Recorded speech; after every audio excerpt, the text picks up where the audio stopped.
Diri sa Ebanghelyo, nananghid ang tao, Lord, musunod ko nimo, pero ilubong sa nako akong papa. Unsay tubag sa Ginoo, pasagdi ang mga patay nga mulubong sa ilang kaugalingon. Apan ikaw, dali sunod nako. Abi ninyo, bugat ug valid baya ang rason sa tao?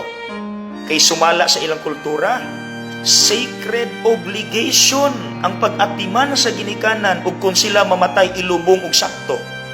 But what happened? Nawala ba ang kamaluluyon sa Ginoo? Of course, wala.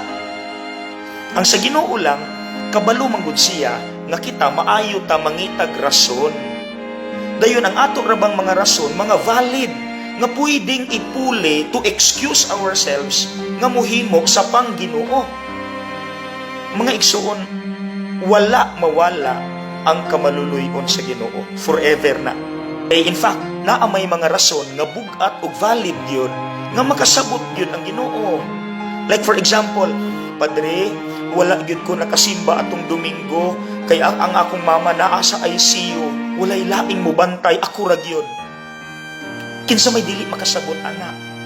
Pero naamang gud po'y mga rason nga valid pod, pero dili gyud siya makapa-excuse nato nga pulihan ang pangginoo kay mapangitaan pa manggod og paagi.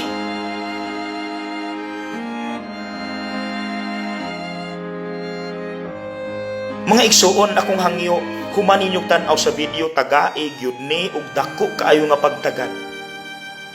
Tan-awa ang imong mga rason kung makasabot ba gyud ang Ginoo ana o nangita lang kag palusot aron dili ka makahimo sa pangginoo.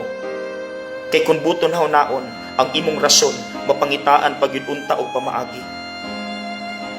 Maunay ideal mga igsuon, munang palihog ko sa pagpamalandong. Okay?